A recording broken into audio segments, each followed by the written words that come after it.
Good evening, my name is Dr Nicola Harding. I'm a criminology lecturer here in the law school at Lancaster University. I'm really pleased to welcome you to this evening's event for the ESRC Festival of Social Sciences in partnership with Underworld TV. Tonight we will be exploring the question, what makes a criminal? And in order to do this, I'm going to be helped by four amazing speakers, Adam Boome, Tony Sales, Anthony Powell and Marisa Merico. To start tonight's session, we will be listening to some interviews with each of the speakers, where they will talk a little bit about themselves, a little bit about their experiences and what they do now within the world that helps us understand what makes a criminal. For the second part of tonight's event, I'll be asking you guys to put some questions to the speakers.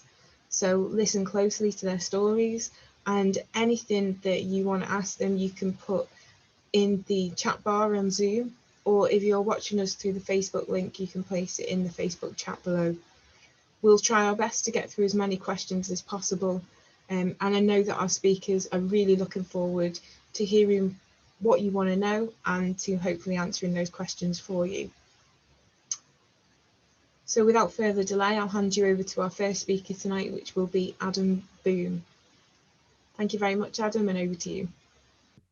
So my name is Adam Boome, and I am the head of creative at Underworld Television, which is a production company which specialises in crime. I'm also communications director at We Fight Fraud, which is a company which helps businesses to understand the threats that they face from fraud and financial crime. So my business partner is Tony Sales, who's an ex-fraudster and was dubbed by the press Britain's greatest fraudster, who you're going to talk to today. And our aim with both companies really is to promote the understanding of crime and the causes of crime. So my background is television, and I've worked in TV, I've worked in feature films for the last 30 years or so. And I have the subject that I've always found to be the most interesting subject is crime. I've made documentaries about all kinds of different things, but crime is the one that fascinates me the most. So about 7 years ago, I decided that I was just going to specialize in that subject because I wanted to really dive deeply into that subject. And I started meeting people who had committed crime in order to do my research and find out what was going on and make contacts. And very early on, I met Tony, and he was just so interesting because he's unlike anybody else I'd ever met. He had been involved at a very high level in crime, and he was able to talk about what he'd done.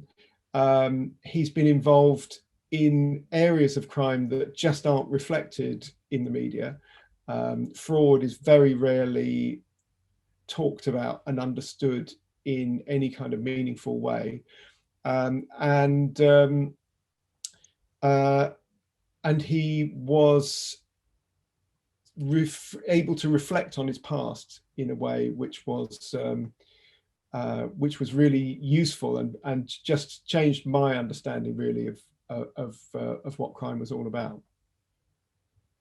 So we started working on different. When I first met Tony, we started working on various projects, and we realized that there's an enormous need for lived experience in television.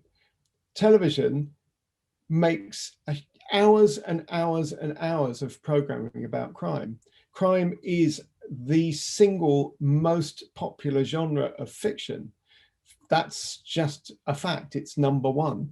There are enormous amount of hours devoted to news, current affairs, and documentaries about crime. You know, we all watch Netflix and Amazon documentaries, BBC Two, ITV, every single channel. There are even channels like Crime and Investigation or Discovery ID, which are purely devoted to crime. And yet 99% of that output is developed, filmed, edited, and broadcast by very nice middle-class people who have never had any other direct experience other than possibly being burgled or being defrauded or having got a speeding ticket. So it's a really weird thing that we are fascinated with the subject and we make all this stuff, but we very rarely talk to people who have committed crime. So we set up Underworld Television with the express idea that we would involve people who have direct lived experience of having committed crime in the creative process. And we realized very quickly that there's a huge amount of creative people in that world who just have simply never had access to the creative industries. So there's lots of people that have come out the other end of committing crime, who have turned their back on crime, who don't want to be involved in that world anymore, but they've got no access to telling their own stories. There's lots of people that write books. Some of them get published, a lot of them get self-published. There's lots of fascinating stories. Obviously, our hunger for stories is testament to that, but the people who have actually lived those stories don't have agency in the telling of those stories. And it makes an enormous difference because the understanding of crime is actually really rudimentary. Even as we've been on this journey and we've expanded our network, so our network now includes lots of different types of people, from academics like yourself and law enforcement, crime prevention professionals, psychologists, forensic psychologists, psychiatrists. And you get to work out who are the people who have a real understanding of the causes of crime. And I would say the vast majority of people don't. My first impetus for getting involved in this was from living in an area of South London, actually not probably no more than half a mile away from where Damilola Taylor was stabbed, and constantly hearing about stabbing and having two boys myself. I was just completely perplexed by the idea that there were boys of their age running around the streets who were capable of killing somebody, which I knew my boys wouldn't be.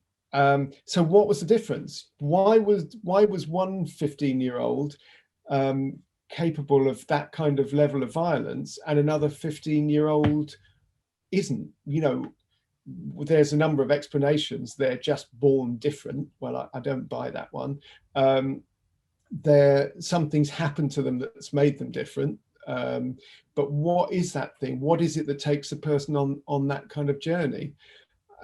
So we've gone very deeply into that question, and actually, you know, we've really got some meaningful answers now, and everything that we do is sort of an expression of that.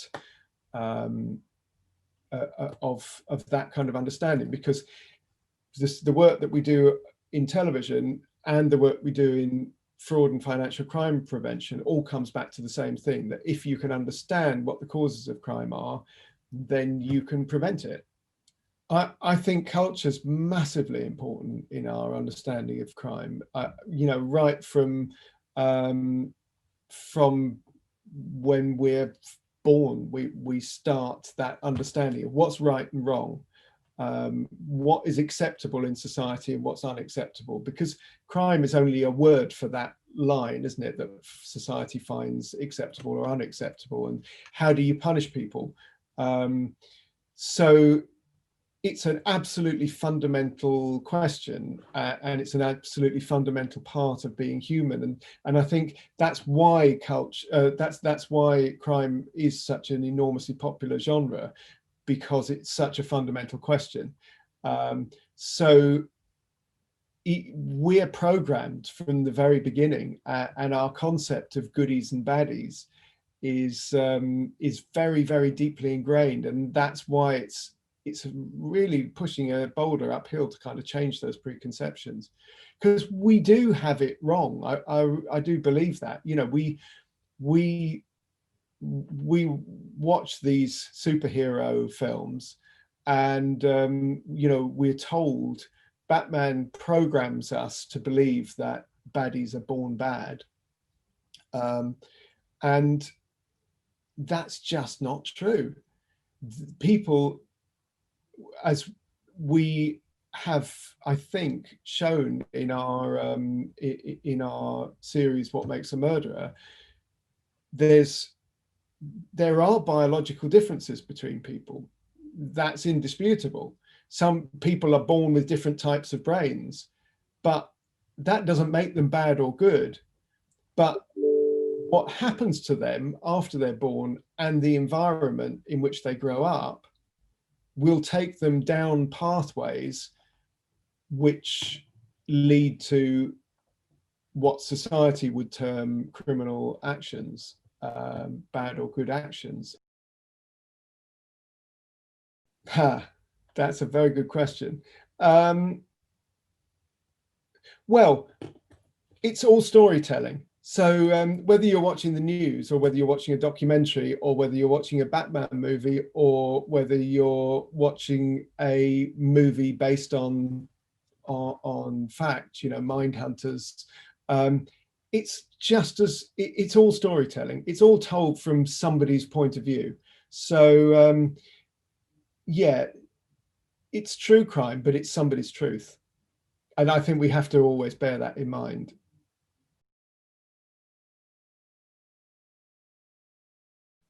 Yeah, I think fiction can have just the same impact. You know, Plato said in 400 BC, storytellers rule the world, and you know, that's one of the reasons to do Underworld, to allow some different people to tell stories. We understand the world through narratives. That's how we understand, you know, we use metaphors, and we extend that into film. So it doesn't matter if it's drama, if it's fiction, or if it's documentary. We suspend disbelief just the same way. And actually, you know, I can testify to this as a filmmaker.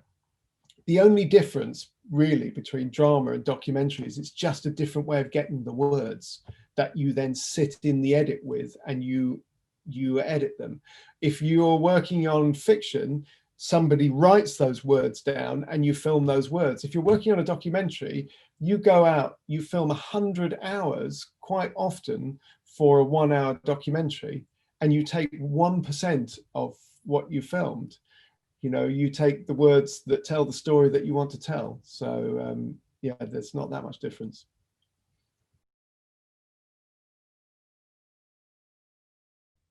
I think the big challenge for representing crime in the mainstream media is that people aren't necessarily interested in the truth, in the facts and the evidence. People are interested in underlining their preconceptions about how the world is, And, you know, we see that when we look at newspapers. Which newspapers do people buy? They buy the newspaper that tells the story of the world that they already believe. And television and film, the commissioning editor is king. So the commissioning editor is the gatekeeper. That's the person who decides what's going to be made. And so if they've got the choice between a project which is evidence and fact-based, but which contradicts the way people think the world is, and another project which tells the story of the way people think crime is, which one are they going to choose? They're probably going to go for the one which fits with people's preconceptions, because they think that it will get higher ratings. And with any commercial channel, ratings equals advertising, advertising equals revenue. And that's just the way that the machine is biased towards making us think more about what we already think, rather than changing our minds about what we think. So if you want to change people's minds, it's a bit of a game of cat and mouse. You've got to gently sneak the new information into the system, and it's always been like that. That's one word for it. Yeah. Yeah, it's incredibly frustrating, and it's interesting where we've found the gaps, you know, where we found a market for what we do. And you know, we online is an interesting place for us, because you can find people who are ready to listen to things.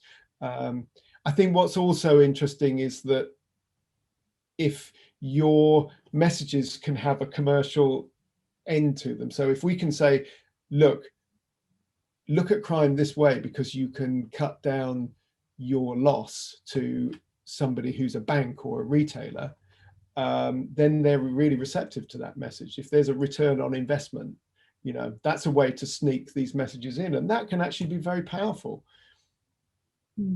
But interestingly, even though we know that putting money into children early on to stop them going into prison is much cheaper than putting them in prison, as a society, we don't seem very willing to do that, because we love the idea of punishing people. So it's an interesting conundrum. Thank you, Adam, for sharing your interesting thoughts with us about crime and culture. Our next speaker tonight will be Marisa Merico. Over to you, Marisa. So my name's Marisa Merico. I was born in 1970 in Milan, Italy. The family I was born into was a big Mafia family, an 'Ndrangheta family that came from southern Italy, from Calabria. So you have the Mafia from Sicily, the Camorra from Naples, and the 'Ndrangheta is from Calabria. My grandmother and grandfather left Calabria and settled in Milan in the 1960s. And in 1970, as I said, I was born into the family, which is where I eventually committed became a criminal as such, I guess. So my mother was English, my father obviously Italian, coming from this Mafia family. And soon after they met, I came along, and it was quite, so my mother being English, the cultural classes was very different. I was born into that over there, and when I was 9, my mother decided to bring me back to the UK. But I was very much Italian. I didn't speak English. You know, I was just thrown into a British school and left to get on with it. But my sense of love and loyalty and where I belonged always remained in Italy.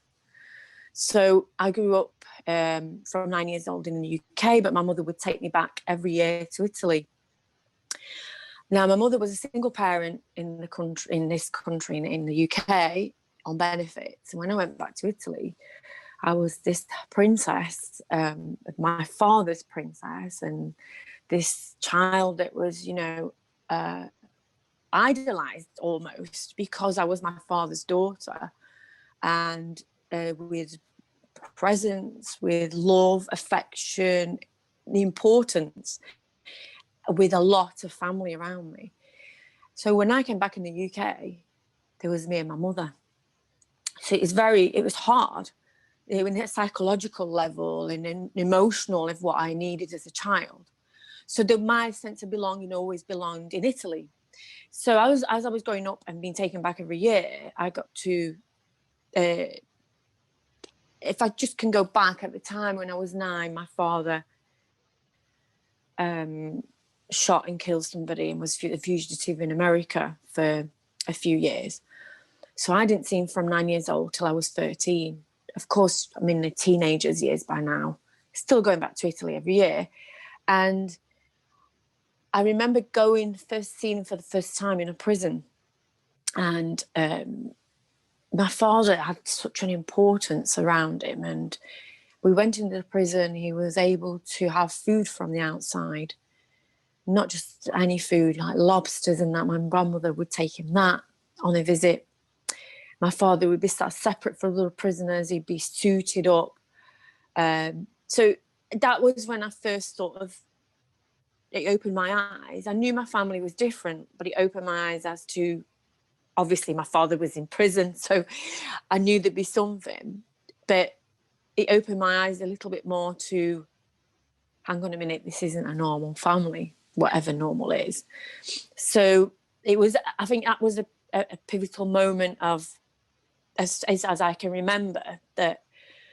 So of course then again I was in the UK with my mother every year going back, and I was about 17 and I went back on my own and ended up meeting the father of my child, which then became the father of my child, and I married him.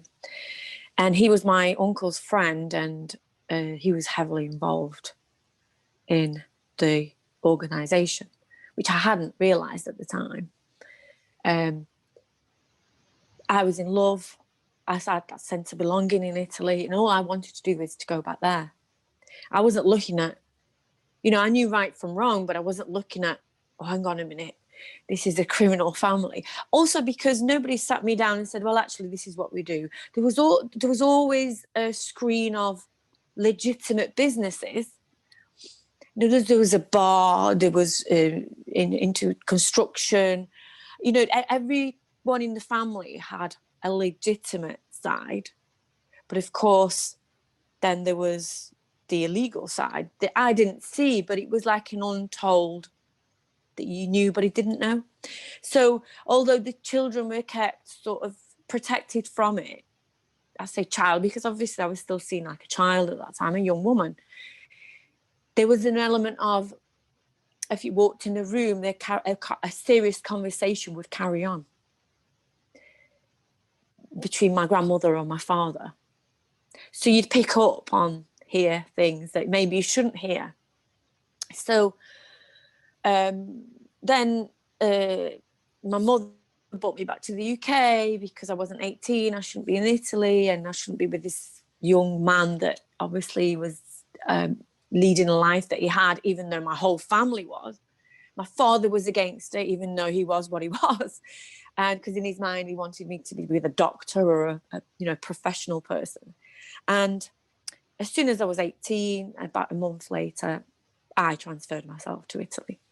And that was the beginning of, and then my grandmother helped me, said, look, they're in love. She's very romantic, and they're in love, leave them together, let them be together. So my father accepted that. So I moved back there at 18, got with my daughter's father. And that's when I started becoming involved with the family business. And at first it was moving monies. So I mainly dealt with the money side of it, money laundering side of it. Taking money to buy the merchandise, taking money to the banks, I was protected from the drug side of it. In a court of law, that's looked upon quite more harshly because you're the one benefiting at the end of the crime, because you're not getting your hands dirty. You tend to be sort of looked upon more harshly when it's dealing with the money side of it. And of course, that led to me getting deeper and deeper involved. The more I showed that I could do the job, the more I was given responsibilities. And it came to a point where my father then was arrested and I had to take over. I was aged, I had my daughter. If I can just go back to when I did have my daughter at 21, I did actually want to pull out of the organisation. And I was able to. My father sort of left me to, but of course it was too late by then and I was very deep into it. So I'd already committed the sins, if you will, and couldn't just take it back. But I knew that I had this child and I was more aware of the seriousness of what I was doing. Even though in that life, you become so involved in that world that it becomes normal. Even though, as I said, going back to know right from wrong and, so fast forward to my father being arrested again and me taking over as such. What I would do, I was go and visit him in prison. He'd give me notes. He'd do these little wooden boxes that people in there made, and in the lining of it, he put notes, all his soldiers as such, to have each one their role to play. But of course, technically, I had taken over as such because I was his voice. So it was all good and well when he could give the messages. Of course, at that time, there was no internet. There was no nothing. There was no mobile phones small enough to be able to, like nowadays, I guess they smuggle them in the prisons or there wasn't any of that. And there was moments where I would have had to I did have to take hold and make a decision myself. And thankfully, I didn't have to make hard decisions. I get asked, before anybody does ask, have you ever killed anyone? Which is quite rightly so that people would ask that. And thankfully, I never had to be put in a position where I would have to have made that choice.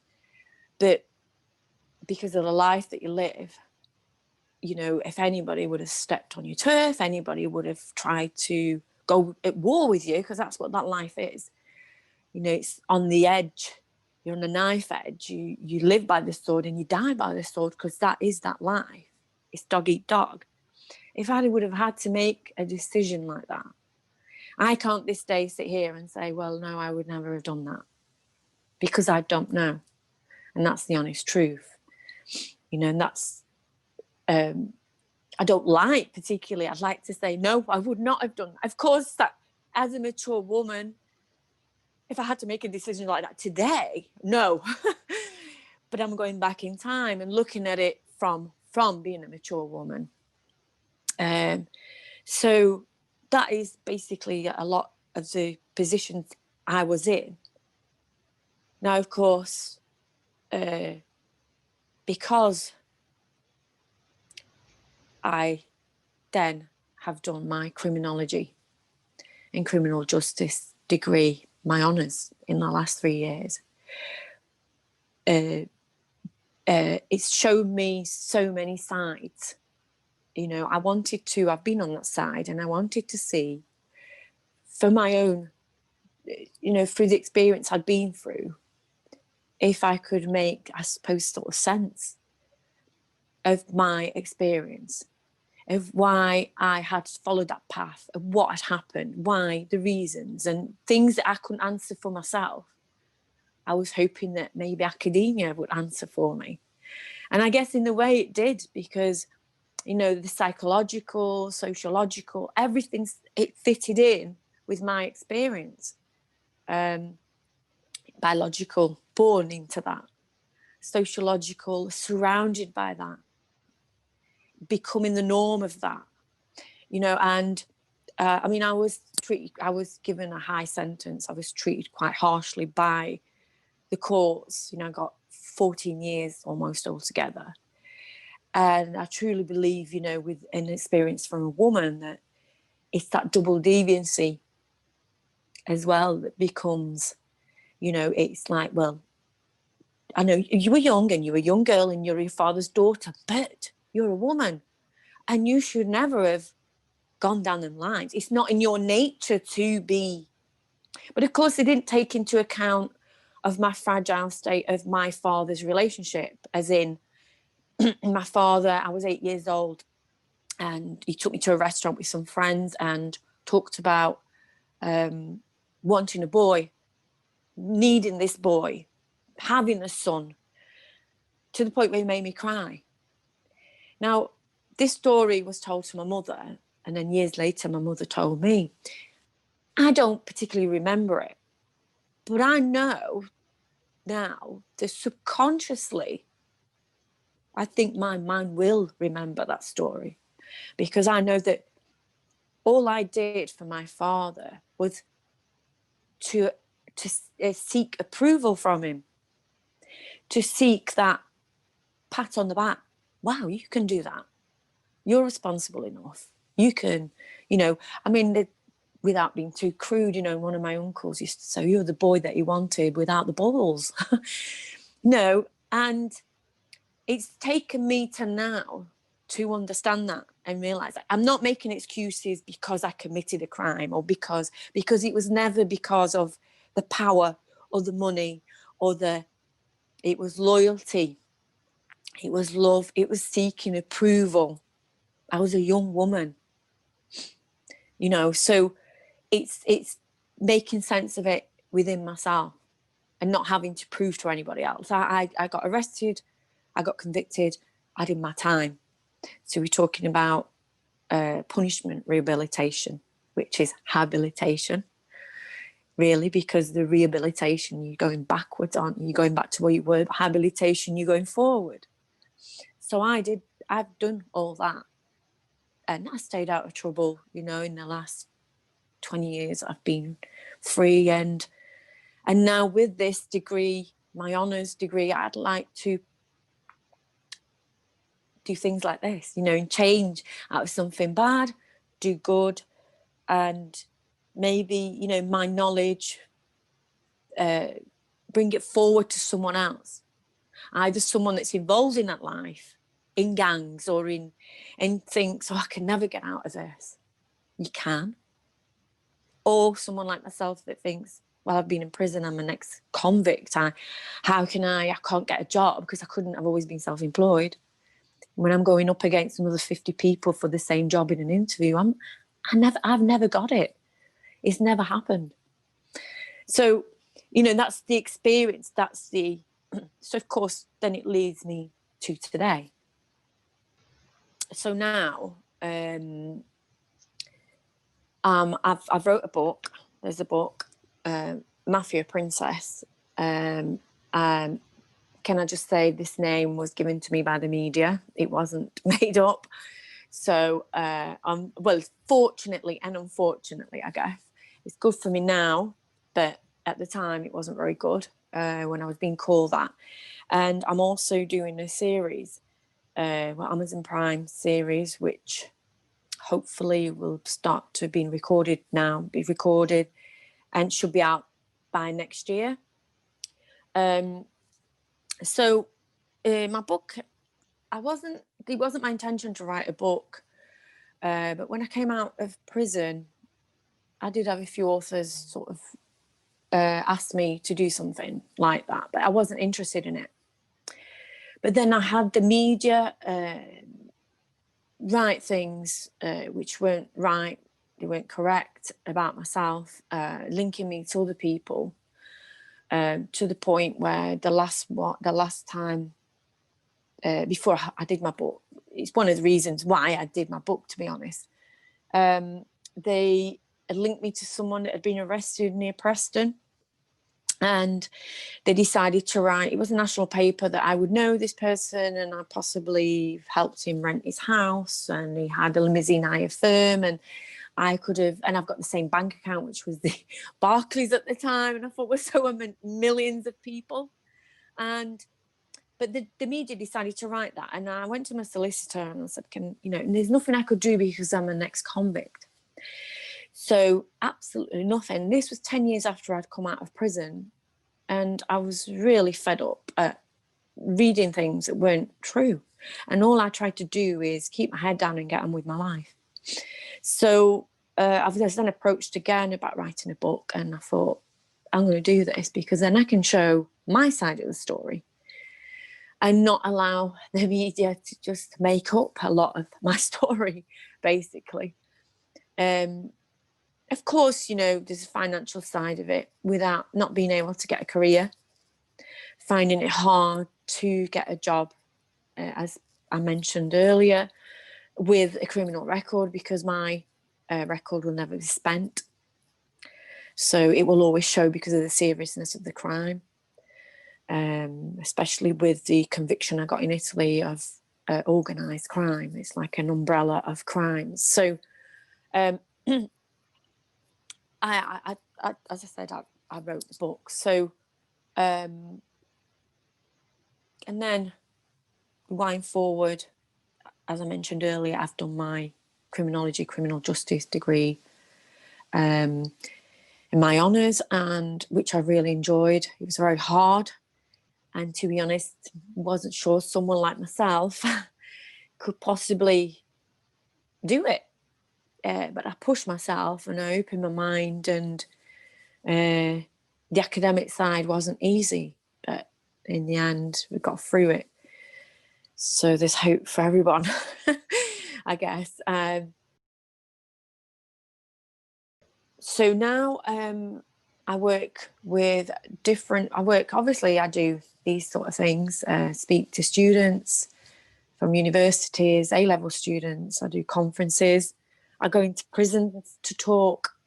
Then I work alongside through financial crime prevention with We Fight Fraud and Underworld TV, which does something called Crooks, see from the t-shirt, and I really enjoy giving an input of my knowledge, especially with the money laundering side of it,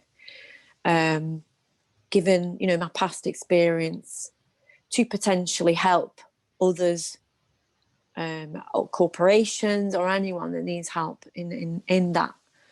And like I mentioned earlier, anybody that needs help. I sometimes get inboxes from people that don't show the true identity, maybe from Facebook or something, to sort of say, particularly women, I'm in that life and I don't know how to get out of it. I can't believe you did it, and you were able to, and sort of reaching out to find help. Of course, they're anonymous. I don't know who they are. I try and guide them in the right direction to where they can get help. But it's hard. It's really hard for them. I'm an advocate. I'd like to think I'm an advocate for the women's. Of course, men, it's not right. I don't believe prison is the answer. Of course, yeah, if you do wrong, there should be some sort of punishment, but prison's a vicious circle. And they were definitely not built for women, prisons. My experience in it was not very nice. It was dreadful, actually. But that had something to do with being a double Cat A, which Category A prisoner is a Home Office prisoner, is basically held under sort of like a terrorism, like a terrorist. So, yeah, so I look forward to answering any of your questions. Thank you, Marisa, and thank you for sharing so much of your story with us. Our next speaker tonight will be Anthony Powell. Over to you, Anthony. My name is Anthony Powell. I'm a youth development worker for a company called Action Guidance Plus. Well, I'm from South London, and I grew up in a few areas in South London. My earliest days was from Brixton to Streatham, to a place called Croydon and Fortineath. I come from a Christian background. My family are from the West Indies. My family were hard working, so I come from a working class background. Unfortunately for me, I got influenced by stuff outside of my household. My household was Christian, working class, but outside my house it was gangs, it was bunking off school, it was smoking, it was thieving. At the age of 11, in secondary school, was the first time I ever got arrested. That was for theft. Previously, before then, in my school days, I couldn't really concentrate. I couldn't read and write too well, so I struggled. And with that struggle, I was getting kicked out of class. And getting kicked out of class led to other negative behaviour. Until the age of 11, when I got arrested for theft. I got kicked out of school by the age of 14. I went to several schools after that. And then I went to a approved school at the age of 14 for about 15. At the age of 15, I got arrested for a street robbery. And I was sentenced to 2.5 years in custody. I served 12 months. And at the time of me going to custody, my girlfriend at the time was pregnant, so my daughter was born while I was in custody. I got released from custody uneducated because I didn't make use of any positive things what was inside prison then. I just used to get my drugs in, the weed, and smoke weed, go to the gym, and I've just done it that way. Mind you, saying that, I was scared of going to education anyway. The thing about, because I couldn't read and write too well, I was sort of embarrassed. So, I stayed in the wing and I smoked, and it was all bizarre. I served 12 months. I got released after 12 months, uneducated. I had one job. I got a job through a friend, and that's working in a double glazing factory, making leaded windows actually. That didn't last too well. I never had enough discipline to be in a working environment. I didn't get no prep for work. I just weren't mentally, I just weren't ready. So I went back to the streets, and in a matter of about 1 year, I got rearrested outside a bank. And I got given 3 years in custody. So it was robbery. So it was outside the bank, but it was robbery. I got 3 years custody.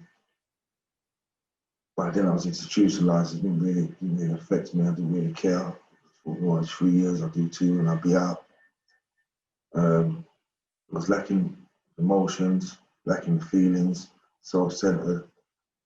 And it was all about me. So yeah, I served 2 years out of 3 years actually, and they let me out on my EDR, the state of release. I went back into the community, and by then a lot of things have changed. It's just like sort of kind of what we're in now. There's a lot of guns, a lot of knives. There was drugs, raving. Just got more and more and more. So, I went straight back into the fast life. And then after say 2 years, I got arrested for murder. I got convicted for murder. At the time for 20 years, I served 20 years in custody. During the time in custody, I didn't really care. The first couple of years, I was too rebellious. I was in denial. I was in denial of my actions. I was in disbelief. So I got in a lot of trouble in custody the first few years. I was involved with the drug culture. I was fighting. I was going to segregation units. Until one day in H&P Whitemore, I think I was about 12 years into my sentence. And what struck me was when my grandmother came to visit me, and it broke me, to see what I was putting my family through. Because before then, as I said, I was self-centered. I never reflected on and looked at what I put my family through. So I saw my grandmother. I told my grandmother to come over here to visit me.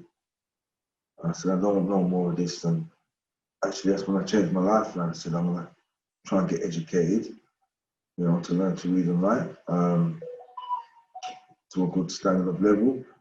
Turn my back on being criminal minded and thinking about criminal activities, how to make money or to get the next bit of drugs in or something like that. And yeah, I went into in arts wing in prison. You've got basic standard in arts, so I got put in on an arts level, and basically I was over there. I was getting urine tests for drugs like frequently. I got put down for education, so I went down to education.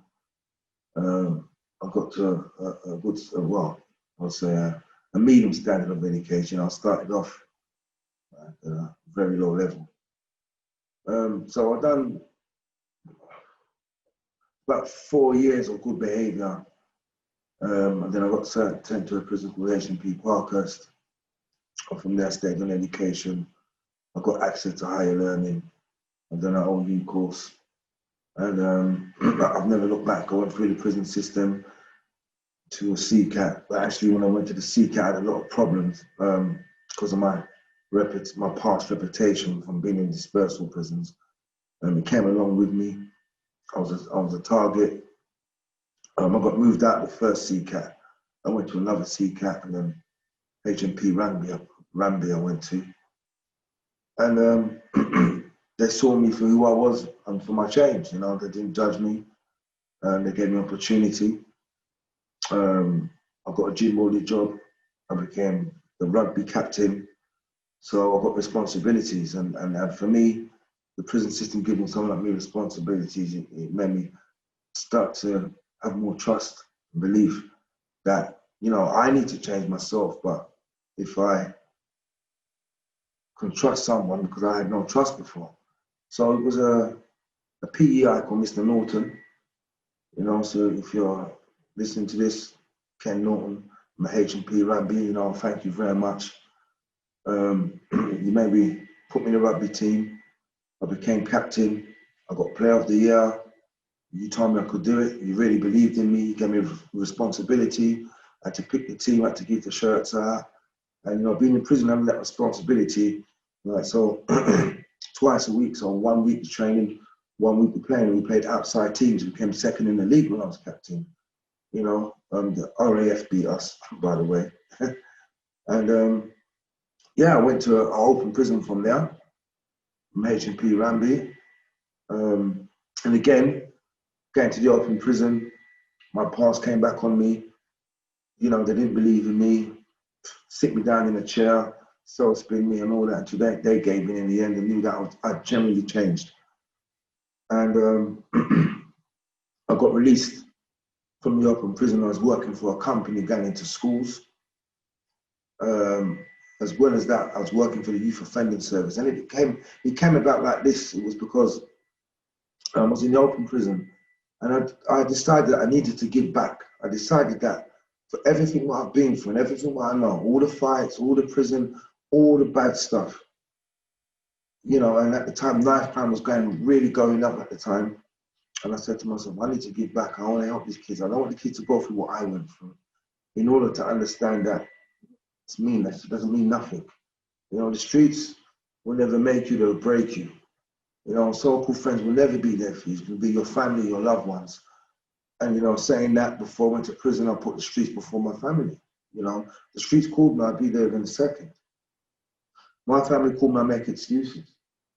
You know, but I realized that. And I wrote to every single youth offending service in the London area, and only one answered me back. And that was Harold Woolster, a guy called Simon Fawkes. And I hope don't mind me saying their name, because these are good people who helped me along my way. So I got a letter from Harold Woolster. I was in the open prison, and at the time I was on the stage of community work stage, because you're at a stage where you get you get voluntary work, community work, then paid work. So I was at the stage of community work, and I was told to go and work in the charity shops. And there's nothing wrong working in the charity shop, because that's good and it's helping out, but I needed to help my community. I needed to help the kids in the city.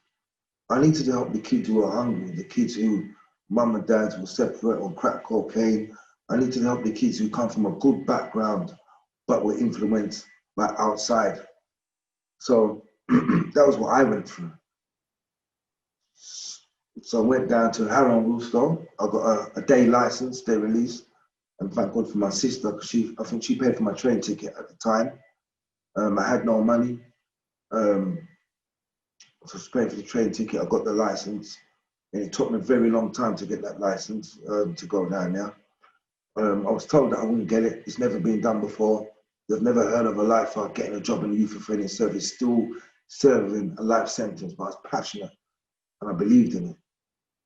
I wrote a program called it was Action Guidance Plan then. Now I'm AGP Action Guidance Plus.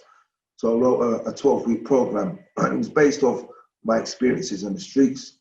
In custody, I've done many, what they call it, I've done many related courses to my crime, several courses. And the only thing I couldn't relate to was the scenarios they was giving me. The scenarios they were giving someone like me was, if you was in a pub and someone looked at your missus, well, I'm from the streets, man, we're from the blocks. So we're not going to be in a pub for anyone to look at my missus. So I couldn't relate to none of the scenarios what they was giving me. So what I done, I wrote my own program with real life scenarios, what the kid's going to face, real life situations, not from textbook beliefs or from whoever's delivering its beliefs or from their background. It's from the background I know where the troubled kids were. So I went down with that program with me, and no one knew about this program. Only me and 2 other people inside the prison knew about this program. And I went down there, I met Simon Fawkes, he shook my hand, and he said to me, he admires me, he really admires me for being a brave man. And I was like, but why? What am I brave, man? I just wanna work and help the kids. He said to me, because you're still serving a life sentence. No one serving a life sentence has ever been for interview inside the youth offending service. It's like being a probation officer and you're doing a life sentence. You know, so he said to me, the reason why he got me that he admires me, but he can't help me. And I was like, thinking to myself, why did this guy call me out for? If you can't help me, just to look at me. Am I animal in the cage? You know, but it wasn't that. See, I misjudged. Because he said to me, wait, I'm going to come back with someone. And he went when he came out with a woman called Miranda Reed. Miranda Reed. And she looked at me and he said to me, tell her your story. And I was like, tell her what, how far should I go? Do I tell this lady I'm serving a life sentence and I'm in prison for murder? What do I do? So he said, yeah, tell her. And I told her basically a quick version of what happened and that I'm in custody, I'm serving life, I'm coming to the end. She said to me, what you got on offer? And I went into my bag, what I had, and I pulled out my program. It was a 12-week program. I said, I've got this program, what I've wrote, I've never delivered it. I don't know what it could do. And she looked at it and flipped through and she says to me, when can you start? And that's history, man. That's Miranda Reed, man. Thank you very much. So I went back to the open prison I was in. They didn't believe me. You know, they was like, how is this? Must be someone you know, must be a family member in there, you're trying to get out. But it wasn't that, man. This was genuine. So they went down, done all their checks, came back, and they had to let me out. So I was doing voluntary work in the youth offending service, still serving a life sentence. And the youth offending service, thank you very much for giving me that opportunity. I ain't said your names because I didn't ask for permission to say your name, but you guys know who you are. And from there, I've been doing the AGP, which changed that to Action Guidance Plus. And I'm delivering programs to 2 youth offending service. I'm currently working with the police as well, and I'm actually doing online mentoring, online 3 times a week. So that's who I am, and that's kind of my journey and my story. There's so many bits I've left out and stuff, but basically that's kind of my journey, how I became who I am, and I'm here now to tell the tale. Thank you so much, Anthony. And finally, last but not least, we've got Tony Sales. Over to you, Tony. So, hello, my name is Tony Sales. I was branded as Britain's greatest fraudster by the British media, although that's not something I'm at all proud of. I now own 2 companies with my business partner, Adam, who you've previously met. So Underworld is a TV company with a purpose. We like to tell human, emotional, engaging stories with a perspective of, of the person who may have perpetrated a crime. So we're all about crime, and we make crime stuff.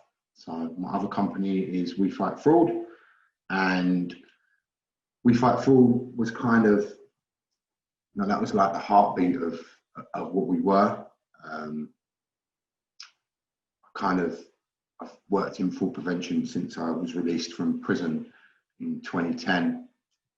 I've kind of been speaking on the speaker circuit and just going around telling my story, really. And so that ended up becoming part of what we do on a daily basis, where we get to break into lots of high-level companies, and 9 times out of 10, we steal their data and show them how we did it. So as a kid growing up, I was born into a working class family that kind of, I was always the little tramp of the area, as lots of people called it. And that kind of gave me lots of ego problems that I needed to sort out, and eventually did sort out, but I had to go through lots of steps to get there. And, that included stealing lots of money, creating lots of victims that I didn't really understand that until much later into my criminal career, because I didn't understand that there was victims, until much later in my criminal career, because you just don't look at it in that way as a criminal. You're feeding your own ego, and you're trying to get yourself out of whatever it is that you're in. My mum kind of was under pressure at 17 when she had me to go and work and get money by my grandmother. And so I was with my grandmother most of the time, and that creates loads of mummy issues that end up becoming kind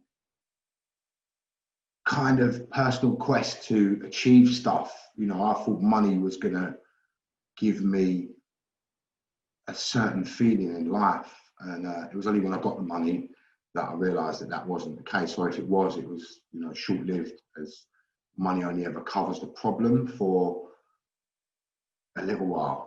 Sooner or later, the stuff that you've suffered as a child. So I was around domestic violence. My mum had a drinking problem at an early age. There's a lot of stuff going on, and that kind of molds who you become. So yeah, so by the time I'd gone through all that, I eventually got arrested for fraud in 2010. And I eventually got arrested in 2005 for committing fraud.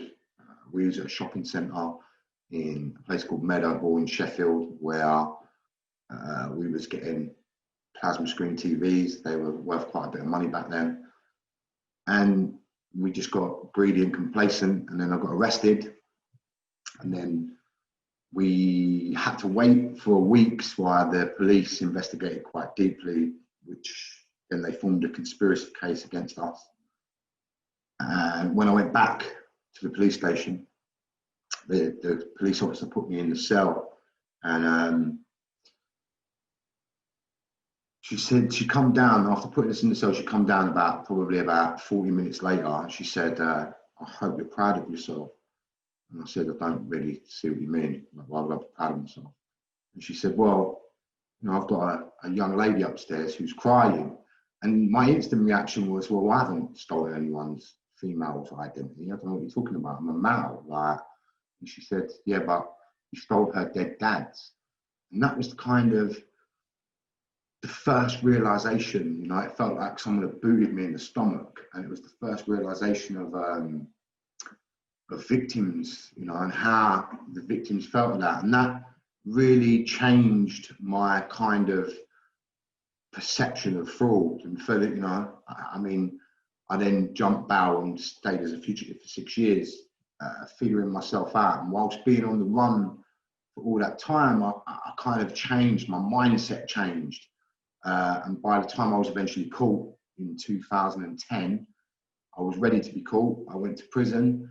I came out and I wanted to do something different. You know, I wanted to change my life around. I knew that I had this skill set, but I didn't want to go to jail. I didn't want to risk going to jail anymore or pushing more trauma that I've suffered onto my own children. You know, their dad going to jail was obviously, you know, crazy. And that's not good. That's not a good way to be bringing up my children. So I knew that I had to change my life around and become a role model for my kids.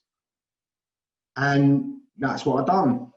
I just started to apply to companies, and all of a sudden I started to get interest, and you know, the rest is history, and here we are today.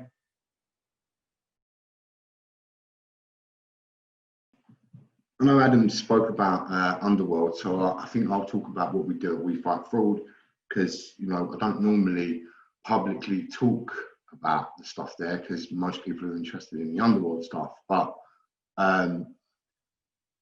you know, what we do is quite unique. We're able to break most clients that we work with. What they'll do is they'll have, you know, a system in place that's meant to stop hackers and crackers and commercial burglars that would break into their property and be able to take over the systems. So what we do is quite unique because we look at those businesses with a criminal mindset. And so my business partner, Solomon Gilbert, is a hacker, an amazing hacker, who, when him and I team up together, because of my understanding of fraud and how, you know, how to manipulate and socially engineer people, it really creates like a really strong, tight team. So overseeing all we do is our business partner, Andy, who is the ex-head of fraud, ex-head of terrorist financing at New Scotland Yard. And, you know, Andy kind of gives these companies a really safe pair of hands when we're doing what we do. So that allows us to be us. And by creating that mix, we're able to take the companies down, like I say, and we'll do, you know, like I've done really kind of different types of scams on people. And it's all about social engineering. You know, I might start planting seeds months in advance of what we're going to do, because later on down the line, I'm going to need those in. So I'll tell you a little scenario because I've wrote about it recently. So, you know, there's been an incident where Solomon's found out where a security guard, you know, there's been an incident where Solomon would find out, you know, what the favourite football team of a security guard is. And then, you know, we've socially engineered the guard to just talk for 5 minutes longer than what he was supposed to. And by doing that, you know, we was able to manipulate a space in time that allowed us to enter a bank and ultimately encrypt all that bank's data. Now, just because we knew what the football team of the guard was, and we also knew what part of the office to target. So whilst Sol was talking to the security guard, I slipped out into his office and was able to do, you know, was able to gain access of the system, as it were. But that's kind of what we do at We Fight Fraud, and it's quite a unique service, like I said, for lots of companies out there. So, yeah. So, yeah, I've got a book coming out on the 17th of December, 2020. So it's called The Big Con.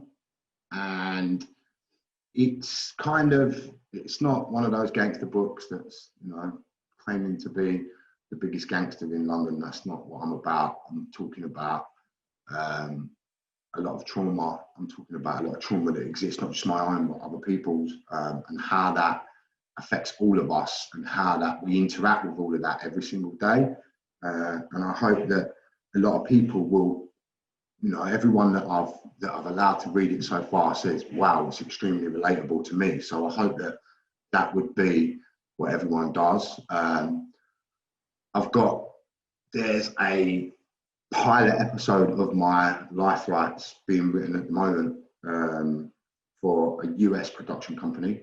As much as I'm going to say on that matter, but as it's being spoke about in the press release of the book, I thought I would mention it, but I don't want to talk too much about it because I don't want to put the blockers on it.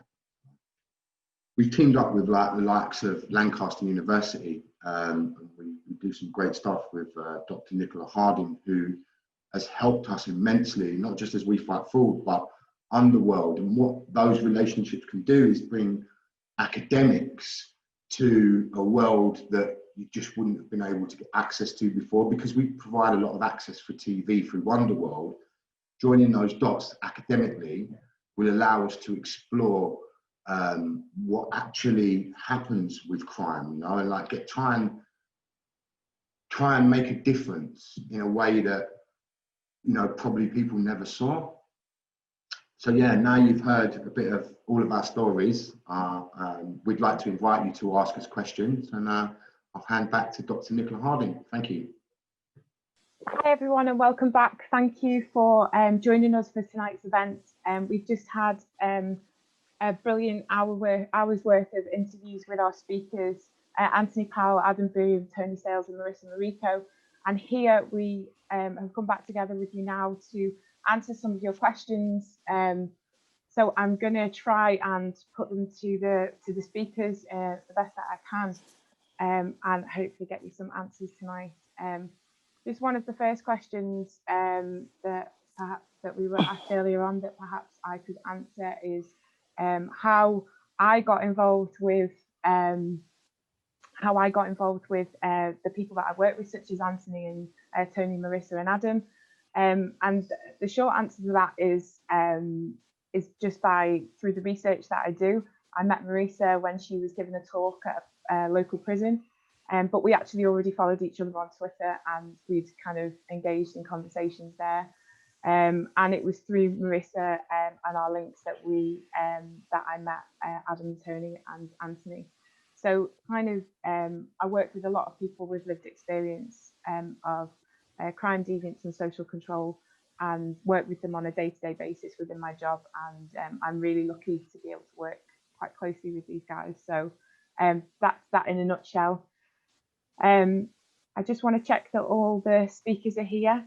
I've got Anthony, Marisa, Adam and Tony, yes? Yeah? Yeah. Yes. Yeah. Brilliant. Here. Yeah, Great. we're here. Yes, all here. So I'm just going to get to the questions now. So firstly, I'll put this to Marisa first of all. How did the experience of going to prison help or hurt you in the decision to make the life changes that you've made? So I think I am a true believer that if obviously you commit a crime, you know from the first instance of going through the courts and going into prison, even on the first day, that you're not going to do that again. So I knew within myself that I was never going to break the law again. It's because then you get people that go in, do 10 years, come back out, and it's a vicious circle, they're back in. So it depends on the individual person. It's how it's affected you, how you learn from it.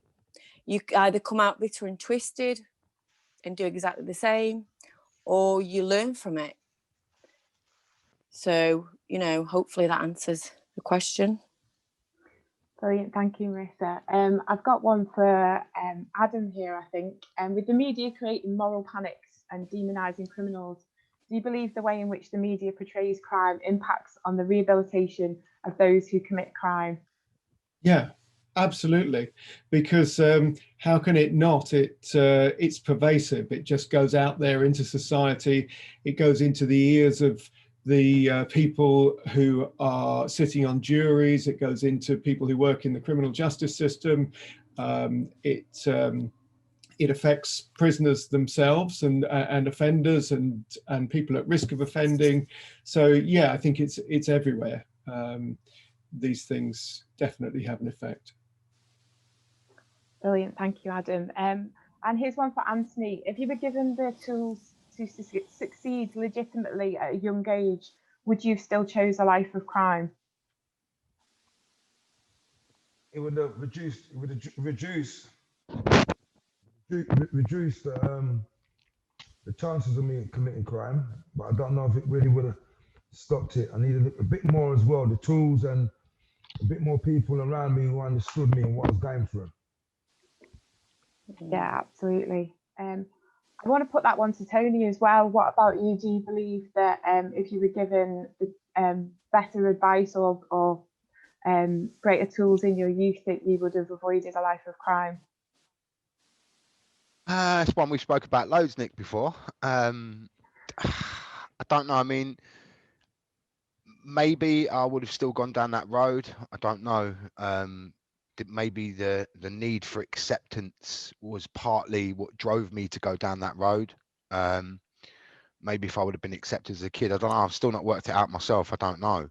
I don't think it's such an easy question that can be answered so easily, because there's obviously a lot of complexities within it. Brilliant. And I've got one from Marisa. Somebody's asked about your daughter, and I guess I wanted to ask more broadly about the impact on your children of imprisonment. Yeah, well, my daughter was 2.5 when I went inside, and she was 7 by the time I came out. So that was the main. People asked me what the thing that hurt me the most in prison. It was leaving her. And I mean, she's a 29-year-old woman now, young lady. I've got a grandchild. You know, she's got a little boy. She's gone into academia. She's got a degree. She's turned out very, you know, clever young lady, and thankfully away from any life of what I had. Unfortunately, she grew up seeing me in prison and going to visit her father in prison, which that I think psychologically and emotionally it did create there was a big impact of that in her life, which I can't take away. And obviously I felt a lot of guilt about, but we talk about it. We still talk about it now. And, you know, when we can get deep in conversations about it, but she's okay. She's turned out well. So thanks for asking. That's great. Yeah. So one for Anthony, looking back on your life, would you be able to what would your advice be to the youth that may be starting out in a life of crime today? The streets will never make you, the streets will break you. Yeah? And another thing is this, yeah, is that education is always the key to success. It's something they could never take off you. It's your education and self-belief and self-worth. Put them together, education, self-belief and self-worth. You can't go wrong. That's perfect, thank you. I've got one for Adam. Adam, do you think that the media has an ethical responsibility around its reporting of crime? Yes, absolutely. Whether it will take that seriously or not, I don't know. But certainly you're affecting people's lives. And, you know, when a newspaper has a campaign to get people to increase sentences, you know, to lobby the government to increase sentences because they think that will be popular with their readership, is that ethical? I doubt it. They're trying to sell more newspapers and not really looking at the facts. So I definitely think they have an ethical responsibility, but I just don't know how far that goes. Brilliant, thank you. So for Tony, you mentioned early ego issues. Did you feel you needed to portray yourself as more masculine within society to prove to people there was more to you than meets the eye, as it were? Yeah, I think that my circumstances were that I was in a family that, you know, my grandmother was old, my grandfather was quite old. I was wearing older clothes and my trainers were like 199 plimsolls. With that comes bullying, right? So it's just a natural progression to want to try and make myself better. Like, I just want to be better. And so, you know, when I think I was 13, a girl says to me, I ask her out, and she says, "Go away, you little tramp." And that just sparks off like a whole load of emotions within me to want to become something else. And I need to morph and butterfly effect and change. Yeah. And that's exactly what I did. So, you know, for me, it's quite clearly set out of what happened. It's easy.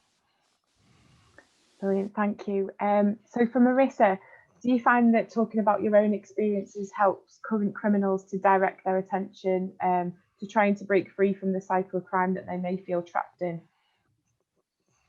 Well, I'd hope so. I really would. Of course, you know, it's different. In the UK, it's so much different from Italy. You know, when I broke away, I could do that. I could have done that before. My family would never have sort of judged me or put me under pressure that I had to be there. Of course, there is experience. There is even now where it does happen in Italy where you are under pressure. You cannot come out of that. You have to be in that family. You have to take over. You have to, you know, to the point where women have had bleach poured down the throats because they've turned their life. They've informed the police. They wanted to go under witness protection. This has only happened a couple of years ago. There was a case in Italy where they literally killed their own daughter because of it. So, you know, yeah, I think that answers the question. That, yeah. Yeah, brilliant. Thank you. So a question for Adam then. You noted the typical media presentation of crime is often for entertainment purposes rather than the explicit presentation of the truth, often for monetary gain through ratings, advertisement and revenue. As you yourself are deeply involved in Underworld television, what steps do you take to avoid falling into the same traps? Yeah, it's a really tough one, and we wrestle with this all the time because you have to be engaging in order to and entertaining in order to make TV. You know, the costs of making a series of programs are very high. So when you're asking somebody to spend £1 million on a series, you'd better be entertaining. Otherwise, people aren't going to sit there and watch what you've put out there. I believe that you can you can get your facts right, and you can make interesting arguments and be entertaining at the same time. You know, the gold standard, I think, for a lot of us is The Wire, which was an incredible piece of journalism, has become a cult TV program and teaches us a lot about the worlds of crime and how these things happen and how policy gets made and the media and so on. So it can be done, but it's also very easy to fall back on easy tropes and easy mechanisms by which to get people engaged and you know, see bad guys punished and good guys succeeding. And that just happens all too often. But and also, once you start trying to get stuff on the media, you do run the risk of the people with the purse strings taking control and making decisions where they take it out of your hands. And you know, we've been in that position. It's a really tough one, and it's just a constant negotiation. So there's not really an easy answer, but I do believe that it's worth trying, because what else are you going to do, you know? Brilliant, thank you. Another question for Anthony. Why do young people keep making the same mistakes as their elders, and what can us adults do to break the cycle of destruction in inner city estates? Well, can you hear me? Yes. Okay, yeah. Well, what monkey see, monkey does. Monkey see, monkey do. So when you're young and you're growing up, and everyone where you come from, well, majority of the people where you come from with the fast cars and the nice stuff are the people who are committing crime. And you see the people who are working are struggling because, you know, in the inner city, There are people with good jobs, but you don't see many doctors, lawyers, I don't know, teachers. It's just mainly like low income jobs. And the youngsters nowadays, you know, you see stuff on the internet and stuff, and they want it now. They want fast stuff and they want it now. So that's the influence by the elders, you know, and a lot of these young males and females, I should say, not just males, a lot of them ain't got a father figure. A lot of them feel detached. You know, even if they have got a father figure at home, they feel detached. So they're going to go to something what they feel attached to. And they feel attached to the streets because it's glamorous.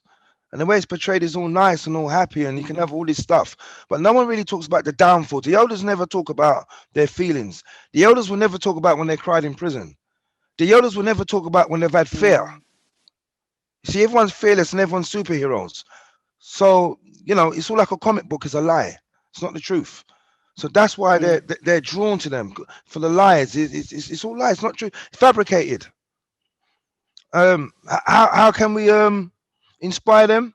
We can inspire them by showing successful people who come from the same environment as them.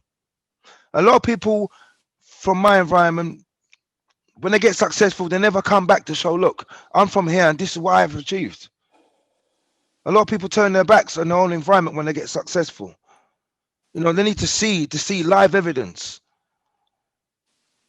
That's one of the way forward. Thank you, Anthony. I'm going to throw this one out to the three of you, really. Someone's asked the question, do you miss the buzz? And I guess the question I want to know is there a buzz and do you miss it? Do you want to answer that? He's going first. Yeah, of course there's a buzz. Of course there's a buzz. Of course there's a buzz when you get away, because at the time it's like playing cops and robbers, and you're the robber and you're getting away from the cops. Yeah, but I think it's important that we don't confuse it. Yeah, that's not why we're doing it. No, buzz, no. Yeah? There's a difference. Yeah, and that's really important. All right, let me tell you, the first buzz I got is when I bought my first pair of Nike trainers. Exactly. Because my mum couldn't afford Nike trainers. I was wearing Dunlop, I think, at the time, and I wanted a pair of Nike. And that's my first buzz. Then it becomes addiction. That buzz becomes addiction. It goes further and further and further and further. And it's quick. So as a criminal, you get it quick and you want more quick. You want more quick. Yeah, I think going back to myself, it was more about the being accepted. Like I said, it wasn't money, power, or anything like that. It's the acceptance. Of course, then there is a glamorous side. I've never wanted to. I mean, when I wrote my book, I have never ever wanted it to be glamorous in any way, shape, or form, because. But there is that side. There is the doors open and what have you. And I suppose in a way, because you're so much in your self-importance, it does give you a buzz. You're not, you're human. If you go to the front of a queue in a nightclub, you're a VIP. Of course, it gives you a buzz. It's human nature, but it goes so much beyond that. The weighing up of it all, it's not worth that buzz. It's not. Is it worth that life or looking behind your shoulder of that you lead, or you can have all that in a legal way. You can have that buzz in a legal way. And I realised that years later, I had to sit back and think, if you work really hard, like Anthony said, education, you can't take that from you. It's that is what weighs more than money, because money comes, money goes. Easy money goes, comes and goes. And now, even people that are active now in that world, there's the money laundering laws, everything. They can live in a palace full of gold, but when they're outside, they can't show that, because they need to show how they earned that. So what are they doing to, so a lot of these people involved in drug dealing, whatever, they sit at home in the palaces, but outside they're driving an old car. They're having to show that they can't show off. And when they do, that's when they get caught. So it's a different world from, I guess, what we also had. Sorry. Go on. No, you got to finish. No, I'm just saying, there was no money laundering then, was there? We probably all started that. Our crimes probably started all the laws that have come out then. we talk going back 25 years with mine, but go on, Anthony, sorry. No. So my biggest buzz now is when I deter a young man away from becoming a gang member. When I push young people to get education, when I give them self-belief, that buzz there you can't beat. That's more than money. I've got a buzz was more than money. I've got a buzz was more than night trainers. I've got a buzz was more than a big car and a Rolex watch or whatever, you know, in that way. You know, the buzz what I get from going into a school, and when I leave the school, you know, I got the whole school saying education is the key to success. I got the whole school saying I can and I will be successful, no matter their color, their creed, their background, where they're from, if they're poor, rich, or whatever. That's influencing young people to, you know, respect humanity over vanity. I still like nice stuff, and there's nothing wrong with having nice stuff. Yeah. But it's earning it in the right way, isn't it? Getting that buzz from earning it the right way. That's the buzz, and that's what I enjoy now. Well, you don't often get to enjoy it if you're a criminal, like Marisa said. So when you earn it legitimately, of course you can enjoy it much more. So, you know, that's a much better buzz. I think there's a really good question there. Where was it? To Anthony, about the music. Yeah. Do you think that the music of today, the violent music, can actually influence the youth to commit crimes? I mean, I think I've heard you say before about Bob Marley, Anthony, so I'll leave that one to you. I think that's really important. Well, it's deep, man. It's deep. The music stuff is deep. You know, I come from the era of MCing and all. Yeah, I'm a bit old, but I'm in tune, well in tune. One of my little cousins, as you know, Tony's got one of the biggest recording studios in well, it's the biggest recording studio in South London. I know many MCs, you know, many people in that field of work. What will say this: the young people are so talented, they don't know how much talent they've got. And I challenge anyone to this, yeah? Who can write a book in 3 minutes? Because the young people can tell you a story in 3 minutes, which an author would take 6 months to write. They can tell you a story. They're very talented. But what they're doing, they're sending a negative message out. Now, let me explain something to you. Let me go a bit deep for you. If little Bob round the corner,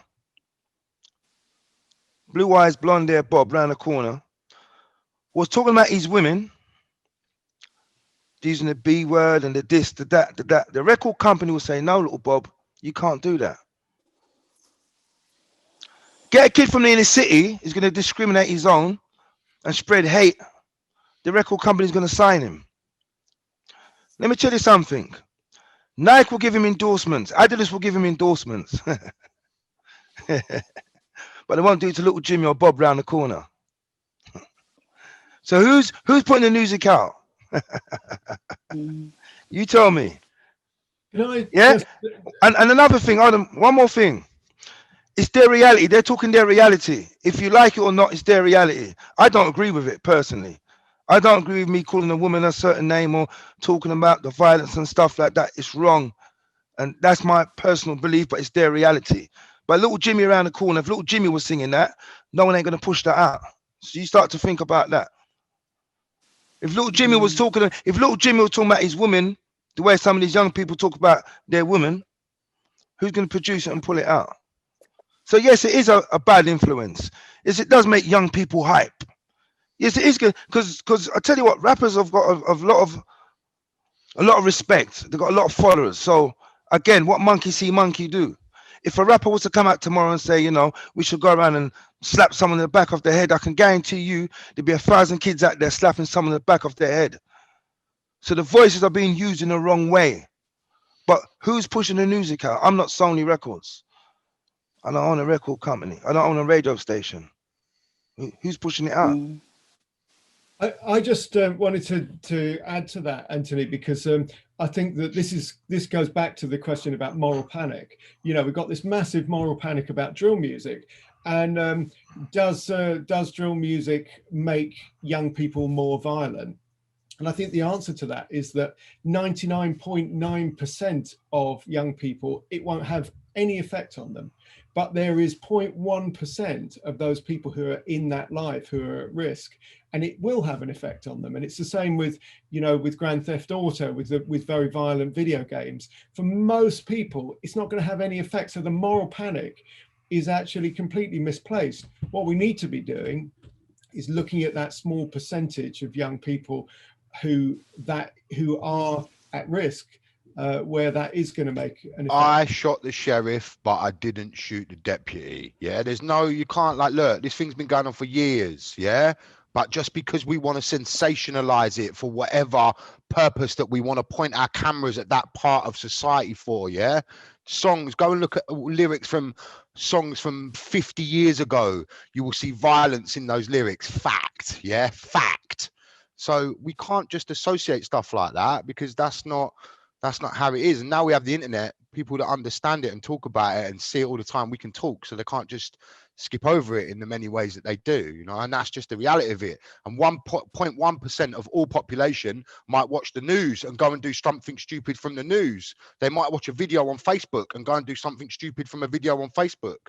Yeah, there's always going to be that 0.1%. That's just the reality of it.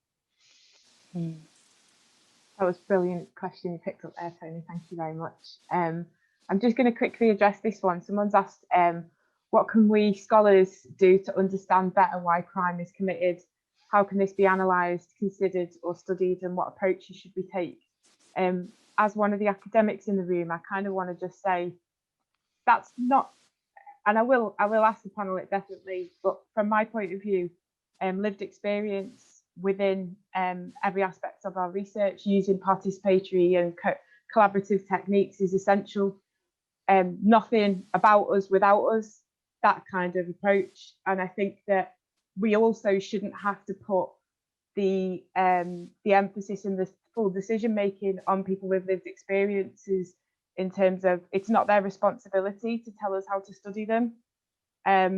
So that's kind of my take. I've got kind of loads more to say on that. I've written academic papers on it and stuff, if you so wish to look at that aspect. But what do you guys think? Like, how should scholars, academics try and engage with people who have lived experiences of crime? I think that